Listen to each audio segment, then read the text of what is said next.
जय हिंद साथियों, railway group D new exam 2026 के लिए पहला प्रश्न है आप सभी के सामने। दी गई आकृति में कुल कितने त्रिभुज हैं? यानी कि ये पहला प्रश्न आप सभी के सामने काउंटिंग फिगर से संबंधित प्रश्न दिया गया है और आपसे पूछा गया है कि नीचे जो ये वाली आकृति दी गई है इस आकृति में कुल कितने त्रिभुज हैं।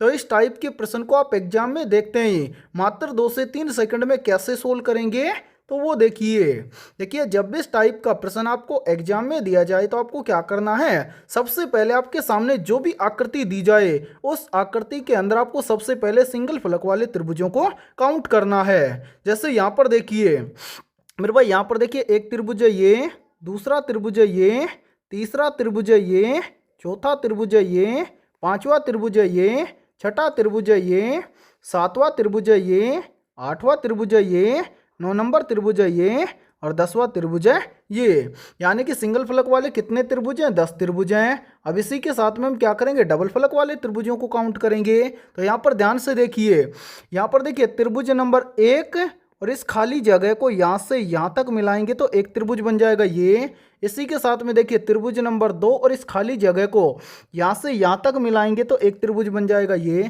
कितने त्रिभुज हो गए? 2 त्रिभुज हो गए। अब इसी के साथ में देखिए त्रिभुज नंबर 1 और त्रिभुज नंबर 2 इन दोनों को यहाँ से यहाँ तक मिलाएंगे तो एक त्रिभुज बन जाएगा ये। यानी कि यहाँ पर कितने त्रिभुज हो गए? 3 त्रिभुज हो गए। तो यहाँ पर हम कर देंगे +3। इसी के साथ में आप नीचे देखिए डबल फलक वाले त्रिभुज बनेंगे। यहाँ पर 4 नंबर त्रिभुज और 5 नंबर त्रिभुज दोनों को आपस में मिलाएंगे यहाँ से यहाँ तक तो एक त्रिभुज बन जाएगा ये। इसी के साथ में त्रिभुज नंबर 8 और त्रिभुज नंबर 9 इन दोनों को यहाँ से यहाँ तक मिलाएंगे तो एक त्रिभुज बन जाएगा ये। यानी कि यहाँ पर कितने त्रिभुज हो गए? 2 त्रिभुज हो गए। तो यहाँ पर हम क्या कर देंगे, +2 और कर देंगे। अब इसी के साथ में हम क्या करेंगे, 2 से अधिक आकृति या 2 से अधिक त्रिभुजों वाले यानी कि 2 से अधिक त्रिभुजों को मिलाकर जो आकृति बन रही है उसको देखेंगे। तो यहाँ पर देखिए कलर चेंज करते हैं ताकि आपको समझने में कोई भी प्रॉब्लम ना आए। मेरे भाई ध्यान से देखिए, यहाँ पर देखिए एक त्रिभुज बन जाएगा यहाँ से यहाँ तक, यानी कि इन सभी त्रिभुजों को मिलाने से यहाँ तक एक त्रिभुज बन जाएगा ये। इसी के साथ में आप ध्यान से देखिए यहाँ से यहाँ तक देखिए, यानी कि 4 नंबर, 5 नंबर, 6 नंबर और 7 नंबर त्रिभुज इन सभी को यहाँ से यहाँ तक मिलाएंगे तो एक त्रिभुज बन जाएगा ये। यहाँ पर कितने बन गए? 2 त्रिभुज। तो यहाँ पर हम क्या कर देंगे, +2 कर देंगे। इसके अलावा आप और देखिए मेरे भाई, यहाँ पर ध्यान से कहाँ पर देखेंगे तो आप यहाँ पर देखिए, मैं कलर चेंज करता हूँ ताकि आपको समझने में कोई भी प्रॉब्लम यहाँ पर ना आए। यहाँ पर देखिए त्रिभुज नंबर 1 और इस खाली जगह के साथ में यहाँ से इस खाली जगह को और साथ में 2 नंबर त्रिभुज को यहाँ से यहाँ तक मिलाएंगे तो कंप्लीट एक त्रिभुज यहाँ पर बन जाएगा। तो यहाँ पर हम क्या कर देंगे, +1 और कर देंगे। क्या इन सभी के अलावा इस आकृति में कोई अन्य त्रिभुज है? तो नहीं सर, इन सभी के अलावा इस आकृति में कोई अन्य त्रिभुज नहीं है। तो यहाँ पर हम क्या करेंगे, इन सभी को टोटल कर लेंगे। तो ध्यान से देखिए 10 और 3 मिलकर बन जाएगा 13, 13 और 2 मिलकर बन जाएगा 15, 15 और 2 मिलकर बन जाएगा 17, 17 और 1 मिलकर बन जाएगा 18।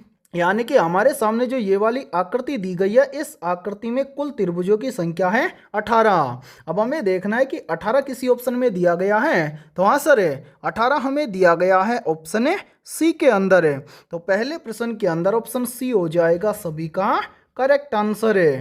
तो उम्मीद करता हूं कि ये पहला प्रश्न आपको अच्छे से क्लियर हो गया होगा और जब भी इस टाइप का प्रश्न आपको एग्जाम में दिया जाएगा तो फटाफट से सोल्व कर लेंगे, ठीक है। और मेरे भाई याद रखना, आपके रेलवे ग्रुप डी एग्जाम के अंदर काउंटिंग फिगर टॉपिक से लगभग 2 से 3 प्रश्न प्रत्येक शिफ्ट के अंदर पूछे जाते हैं। तो चलिए फिर अगला प्रश्न देखते हैं। दूसरा प्रश्न है आप सभी के सामने, निम्नलिखित प्रश्न में सादृश्यता को पूर्ण कीजिए। यानी कि यह दूसरा प्रश्न आप सभी के सामने लेटर एनालॉजी से संबंधित प्रश्न दिया गया है और आपसे पूछा गया है कि जिस प्रकार से ALL का संबंध है BXX के साथ में उसी प्रकार से OFF का संबंध किन लेटर के साथ में होगा। तो इस टाइप के प्रश्न को आप एग्जाम में देखते हैं, फटाफट से कैसे सोल्व करेंगे तो वो देखिए इस टाइप के प्रश्न को आप एग्जाम में देखते हैं फटाफट से तभी सोल्व कर पाएंगे जब आपको कंप्लीट अल्फाबेट लेटर नंबरिंग के साथ में याद होंगे। तो उम्मीद करता हूं कि आपको कंप्लीट अल्फाबेट लेटर नंबरिंग के साथ में जरूर याद होंगे। तो मेरे भाई इस टाइप के प्रश्न को आप कैसे सोल्व करेंगे, तो सबसे पहले आपके सामने जितने भी अल्फाबेट लेटर दिए गए हैं इन सभी का आपको कर लेना है नंबरिंग। जैसे यहाँ पर देखिए पहला लेटर है ए आता है 1 नंबर पर ए के बाद में है एल, एल आता है 12 नंबर पर है, एल के आगे क्या है एल, एल आता है 12 नंबर पर है। इसी प्रकार से आप आगे देखिए, मैं कलर चेंज करता हूं ताकि आपको समझने में कोई भी प्रॉब्लम ना आए। आगे देखिए, आगे लेटर है बी, बी आता है 2 नंबर पर है। बी के बाद में क्या है एक्स, एक्स आता है कितने नंबर पर 24 नंबर पर है। एक्स के आगे भी क्या है एक्स है, तो यहाँ पर भी ये एक्स आएगा कितने नंबर पर 24 नंबर पर है। अब यहाँ पर ध्यान से समझिए कि इसको सोल्व कैसे किया गया है मेरे भाई। यहाँ पर आप ध्यान से देखिए, मैं कलर चेंज करता हूँ। यहाँ पर देखिए, अब यहाँ पर देखिए ए से बन रहा है बी, यानी कि एक से बन रहा है दो, एक से दो कैसे बनेगा, तो ध्यान से देखिए, यदि हम एक का क्या कर दें दो गुना कर दें तो एक का दो गुना बनेगा दो, ठीक है। इसी प्रकार से यहाँ पर देखिए एल से बन रहा है एक्स, यानी कि 12 से बन रहा है 24 है, 12 से 24 कैसे बनेगा, तो यहाँ पर भी देखिए यदि हम 12 का क्या कर दें दो गुना कर दें तो 12 दूना के बन जाएगा 24 है। फिर इसी प्रकार से आगे एल से क्या बन रहा है एक्स, यानी कि 12 से कितना बन रहा है 24 है, तो यहाँ पर भी देखिए 12 का यदि हम क्या कर दें दो गुना तो बन जाएगा 12 दूना के 24 है। यानी कि यहाँ पर क्या किया गया है, आपके सामने जितने भी ये वाले अल्फाबेट लेटर दिए गए हैं इन सभी का नंबरिंग किया गया है, और जो भी नंबरिंग आया है उसका दोगुना करके जो भी संख्या आया है उसका नंबर यानी कि उनका लेटर यहाँ पर लिखा गया है। उसी प्रकार से हम क्या करेंगे, यहाँ पर ये जितने भी अल्फाबेट लेटर दिए गए हैं इन सभी का करेंगे नंबरिंग, और जो नंबरिंग आएगा उसका दोगुना करके जो भी नंबर आएगा उनका लेटर यहाँ पर भरा जाएगा, ठीक है। ध्यान से समझिए एक बार, यहाँ पर देखिए पहला लेटर क्या है ओ, ओ आता है कितने नंबर पर, आप सभी को पता है ओ आता है 15 नंबर पर है। ओ के बाद में है एफ, एफ आता है 6 नंबर पर, डबल एफ है तो डबल 6 हो जाएगा, ठीक है।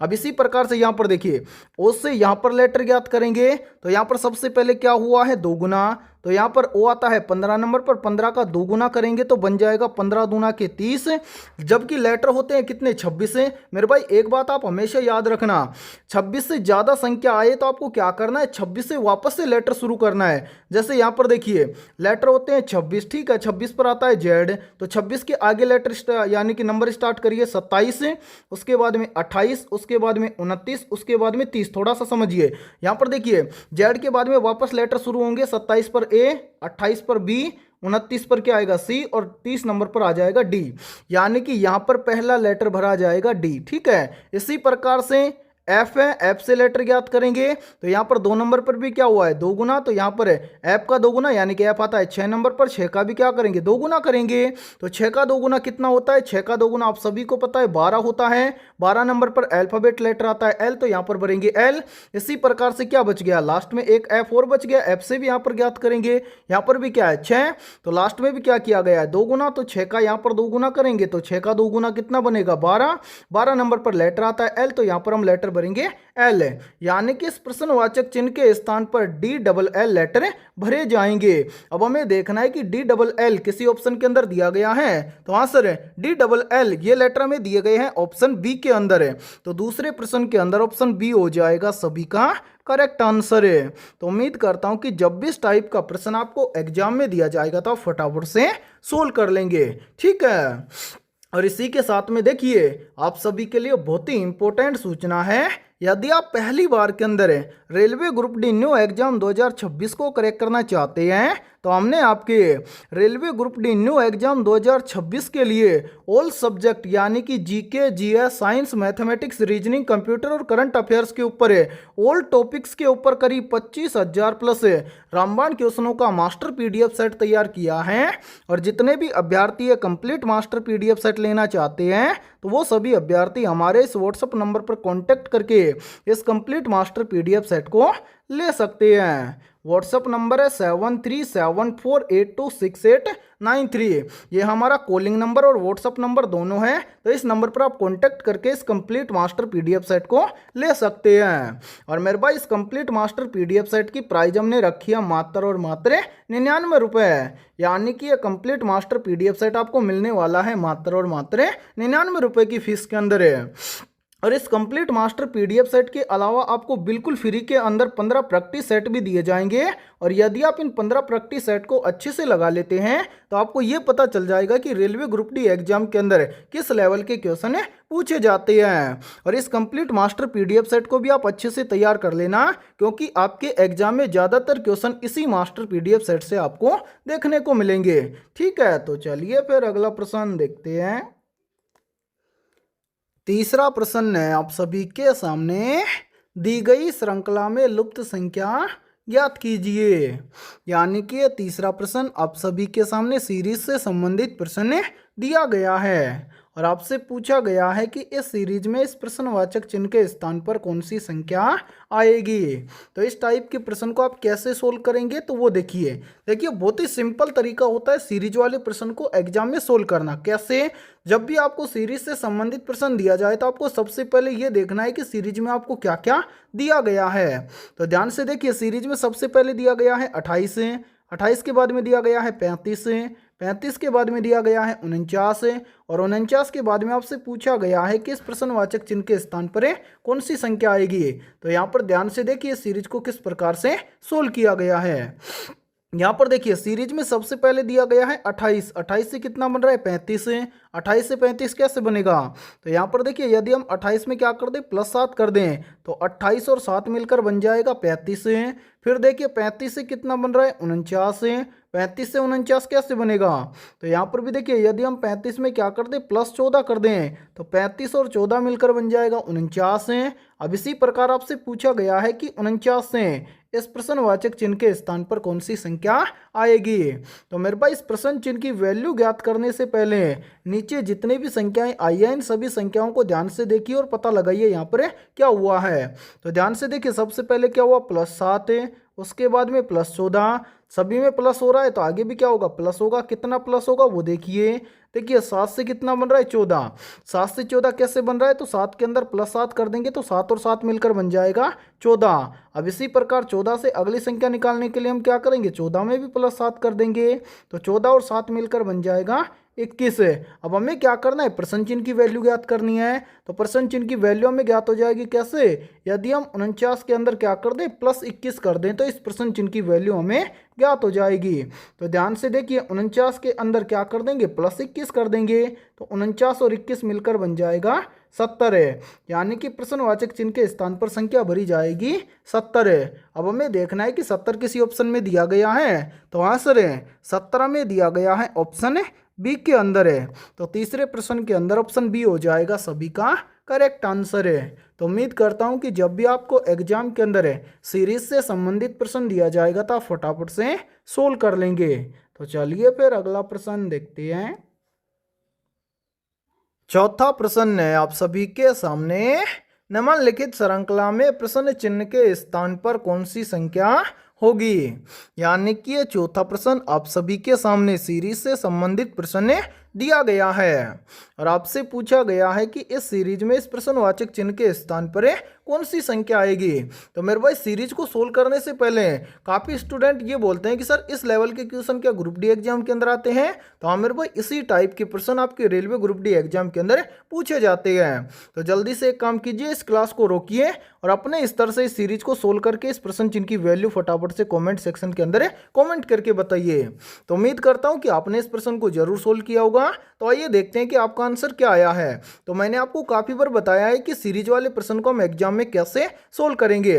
तो मैंने आपको काफ़ी बताया था कि सीरीज वाले प्रश्न को सोल्व करने से पहले हम क्या करेंगे, सबसे पहले ये देखेंगे कि सीरीज में हमें क्या क्या दिया गया है। तो ध्यान से देखिए सीरीज में हमें सबसे पहले दिया गया है 1, 1 के बाद में दिया गया है 2, 2 के बाद में दिया गया है 5, 5 के बाद में दिया गया है 26 और 26 के बाद में पूछा गया है कि प्रश्न चिन्ह के स्थान पर कौन सी संख्या आएगी। तो ध्यान से समझिए इस सीरीज वाले प्रश्न को कैसे सोल्व किया गया है। सबसे पहले ध्यान से देखिए इस सीरीज वाले प्रश्न को सोल्व करने के लिए क्या किया गया है। यहाँ पर देखिए 1 से बन रहा है 2, 1 से 2 कैसे बनेगा। तो 1 से 2 बनाने के लिए क्या किया गया है, इस 1 को इसी 1 के साथ में गुणा किया गया है और इसके अंदर 1 को जोड़ा गया है।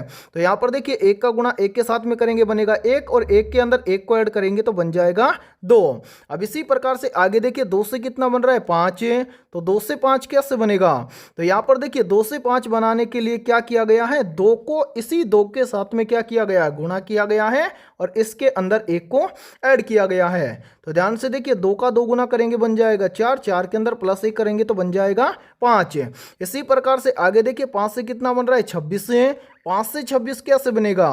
तो 5 से 26 बनाने के लिए क्या किया गया है, 5 को इसी 5 के साथ में गुणा किया गया है और जो संख्या आई है उसके अंदर +1 किया गया है। तो 5 का गुणा 5 के साथ में करेंगे बन जाएगा 25, 25 के अंदर +1 करेंगे तो मिलकर बन जाएगा, यानी कि 25 और 1 मिलकर बन जाएगा 26। अब इसी प्रकार से आपसे पूछा गया है कि 26 से इस प्रश्नवाचक चिन्ह के स्थान पर कौन सी संख्या आएगी। तो मेरे भाई 26 से प्रश्न चिन्ह की वैल्यू ज्ञात करने से पहले हमें क्या करना है, जो भी संख्याएं नीचे आई हैं इन सभी को ध्यान से देखना है और पता लगाना है कि यहाँ पर क्या हुआ है। तो ध्यान से समझिए मेरे भाई, यहाँ पर हम कलर चेंज करते हैं। यहाँ पर देखिए 1 से 2 बनाने के लिए क्या किया गया है, 1 का गुणा इसी 1 के साथ में करके +1 किया गया है तो आ गया 2। 2 से 5 बनाने के लिए क्या किया गया है, इस 2 को इसी 2 के साथ में गुणा किया गया है और जो संख्या आई है उसके अंदर +1 करके यहाँ पर लिखा गया है 5। फिर 5 से 26 बनाने के लिए क्या किया गया है, 5 को इसी 5 के साथ में गुणा किया गया है और जो संख्या आई है उसके अंदर +1 करके यहाँ पर लिखा गया है 26। अब इसी प्रकार से 26 से इस प्रश्न चिन्ह की वैल्यू ज्ञात करने के लिए हम क्या करेंगे, जो 26 दिया गया है इस 26 को इसी 26 के साथ में गुणा करेंगे और जो संख्या आएगी उसके अंदर +1 कर देंगे।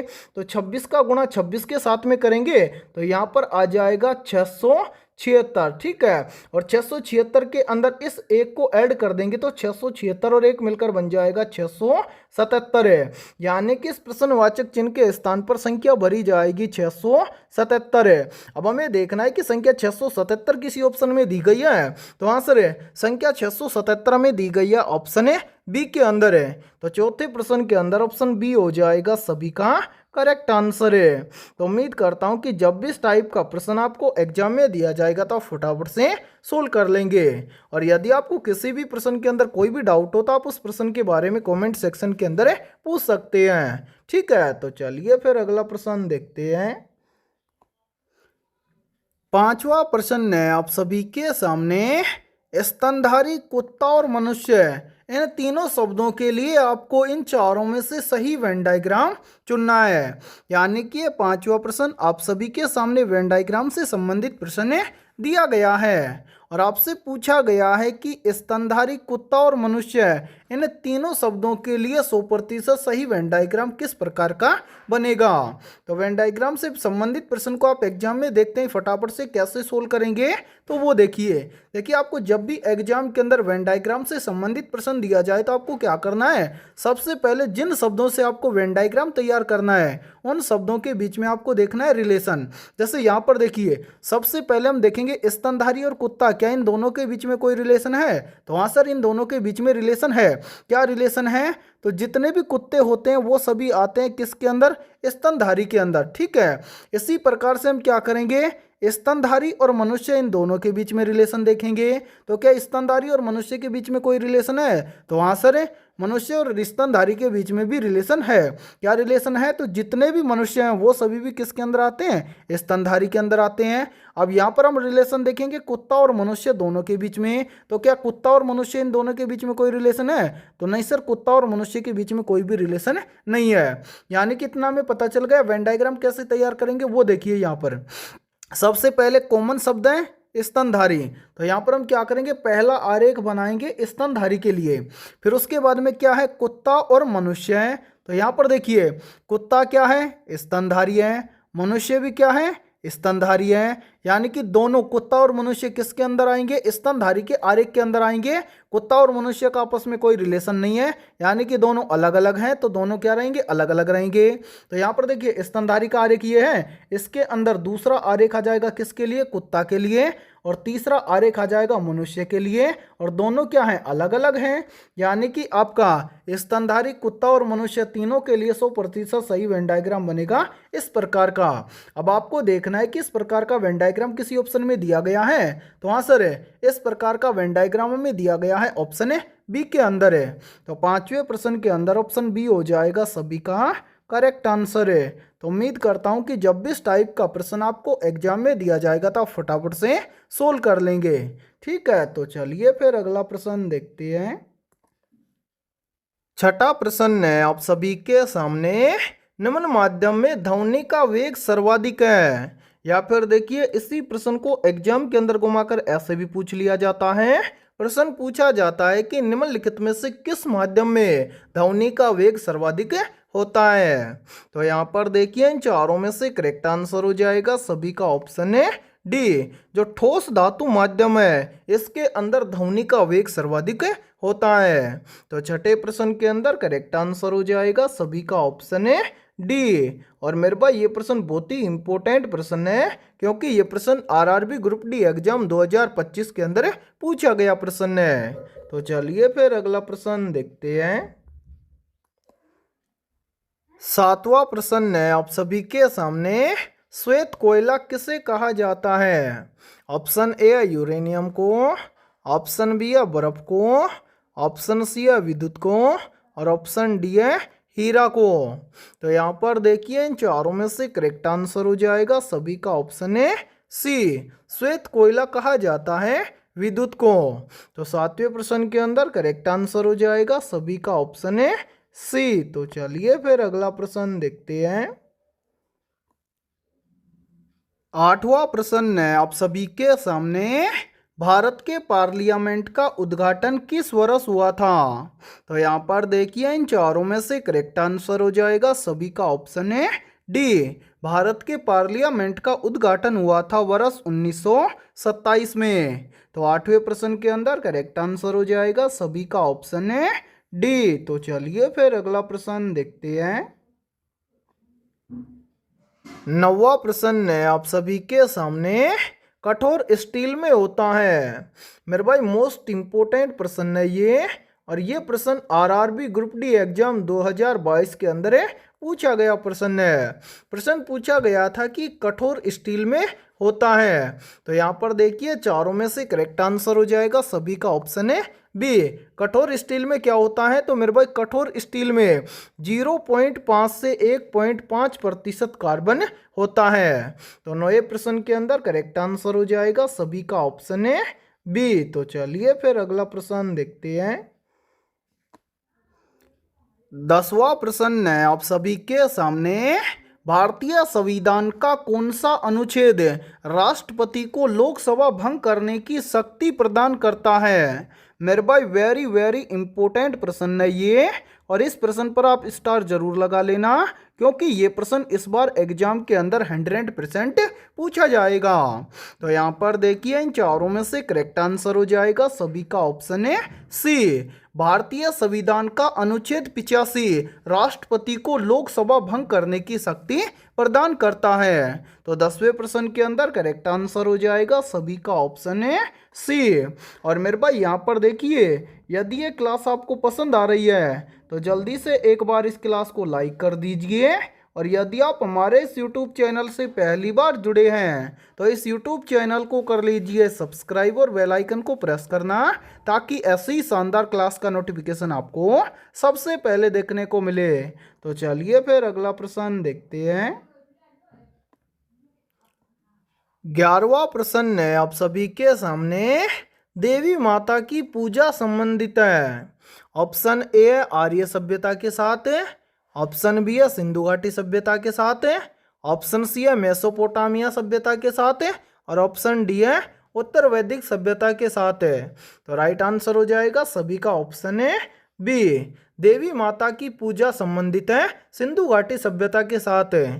तो 11वें प्रश्न के अंदर करेक्ट आंसर हो जाएगा सभी का ऑप्शन है बी। तो चलिए फिर अगला प्रश्न देखते हैं। 12वां प्रश्न है आप सभी के सामने, हड़प्पा सभ्यता का स्थल अमरी किस प्रांत में स्थित है? मेरे भाई मोस्ट इंपोर्टेंट प्रश्न है ये, तो जल्दी से बताइए इन चारों में से करेक्ट आंसर है क्या होगा। आप सभी से पूछा गया है कि हड़प्पा सभ्यता का स्थल अमरी किस प्रांत में स्थित है। तो राइट आंसर हो जाएगा सभी का ऑप्शन है बी। हड़प्पा सभ्यता का स्थल अमरी सिंध प्रांत में स्थित है। तो 12वें प्रश्न के अंदर करेक्ट आंसर हो जाएगा सभी का ऑप्शन है बी। तो चलिए फिर अगला प्रश्न देखते हैं। 13वां प्रश्न है आप सभी के सामने, लाल रक्त कण का जीवन काल कितने दिन का होता है? या फिर देखिए इसी प्रश्न को एग्जाम के अंदर घुमाकर ऐसे भी पूछ लिया जाता है। प्रश्न पूछा जाता है कि आरबीसी का जीवन काल कितने दिन का होता है। तो यहाँ पर देखिए इन चारों में से करेक्ट आंसर हो जाएगा सभी का ऑप्शन है बी लाल रक्त कण यानी कि आरबीसी का जीवन काल होता है 20 से 120 दिन का। तो 13वें प्रश्न के अंदर करेक्ट आंसर हो जाएगा सभी का ऑप्शन है बी। और मेरे भाई यहाँ पर देखिए आप सभी के लिए बहुत ही इंपॉर्टेंट सूचना है। यदि आप ऐसे ही शानदार क्वेश्चनों का मास्टर पीडीएफ सेट लेना चाहते हैं तो हमने आपके railway group D new exam 2026 के लिए ऑल सब्जेक्ट के ऊपर करीब 25,000 प्लस रामबाण क्वेश्चनों का मास्टर पीडीएफ सेट तैयार किया है। और जितने भी अभ्यर्थी ये कंप्लीट मास्टर पीडीएफ सेट लेना चाहते हैं तो वो सभी अभ्यर्थी हमारे इस व्हाट्सएप नंबर पर कांटेक्ट करके इस कंप्लीट मास्टर पीडीएफ सेट को ले सकते हैं। व्हाट्सएप नंबर है 7374826893। ये हमारा व्हाट्सएप नंबर है। इस व्हाट्सएप नंबर पर आप कांटेक्ट करके इस कंप्लीट मास्टर पीडीएफ सेट को ले सकते हैं। और मेरे भाई इस कंप्लीट मास्टर पीडीएफ सेट की प्राइस हमने रखी है मात्र और मात्र 99 रुपये। यानी कि ये कंप्लीट मास्टर पीडीएफ सेट आपको मिलने वाला है मात्र और मात्र 99 रुपये की फीस के अंदर है। और मैं आप सभी को एक गारंटी के साथ में बोल रहा हूँ, यदि आप रेलवे ग्रुप डी एग्जाम 2026 से पहले इन 25,000 प्रश्नों को अच्छे से तैयार कर लेते हैं तो इन्हीं प्रश्नों में से ज़्यादातर प्रश्न आपको एग्जाम के अंदर देखने को मिलेंगे। ठीक है, तो चलिए फिर अगला प्रश्न देखते हैं। 14वां प्रश्न है आप सभी के सामने, सिराजुद्दौला की हार किस युद्ध में हुई थी? मेरे भाई मोस्ट इंपोर्टेंट प्रश्न है ये, तो जल्दी से बताइए इन चारों में से करेक्ट आंसर है क्या होगा। आप सभी से पूछा गया है कि सिराजुद्दौला की हार किस युद्ध में हुई थी। तो यहाँ पर देखिए इन चारों में से करेक्ट आंसर हो जाएगा सभी का ऑप्शन है सी। सिराजुद्दौला की हार हुई थी प्लासी युद्ध में। अब यहीं से एक प्रश्न और बनता है कि प्लासी का युद्ध कब लड़ा गया था? तो मेरे भाई याद रखना, प्लासी का युद्ध लड़ा गया था 23 जून 1757 में। ठीक है, किन किन के बीच में लड़ा गया था? तो याद रखना प्लासी का युद्ध 23 जून 1757 में लड़ा गया था सिराजुद्दौला और ईस्ट इंडिया कंपनी के बीच में, जिसके अंदर सिराजुद्दौला की क्या हुई थी? हार हुई थी। तो 14वें प्रश्न के अंदर करेक्ट आंसर हो जाएगा सभी का ऑप्शन है सी। तो चलिए फिर अगला प्रश्न देखते हैं। 15वां प्रश्न है आप सभी के सामने, किस खनिज से रेडियम प्राप्त किया जाता है? तो यहाँ पर देखिए इन चारों में से करेक्ट आंसर हो जाएगा सभी का ऑप्शन है डी। पिच ब्लेंड नामक खनिज से क्या प्राप्त किया जाता है? रेडियम प्राप्त किया जाता है। तो 15वें प्रश्न के अंदर करेक्ट आंसर हो जाएगा सभी का ऑप्शन है डी। और मेरे भाई ये प्रश्न आरआरबी ग्रुप डी एग्जाम 2022 के अंदर पूछा गया प्रश्न है। तो इम्पोर्टेंट प्रश्न है, चाहे तो आप इस प्रश्न का स्क्रीनशॉट भी ले सकते हैं या फिर आप इस प्रश्न को अपनी नोटबुक के अंदर आप नोट भी कर सकते हैं। ठीक है, तो आज की इस क्लास के अंदर इतना ही। फिर मिलते हैं ऐसे बेहतरीन और शानदार क्वेश्चनों के साथ सुबह 7 बजे। ठीक है।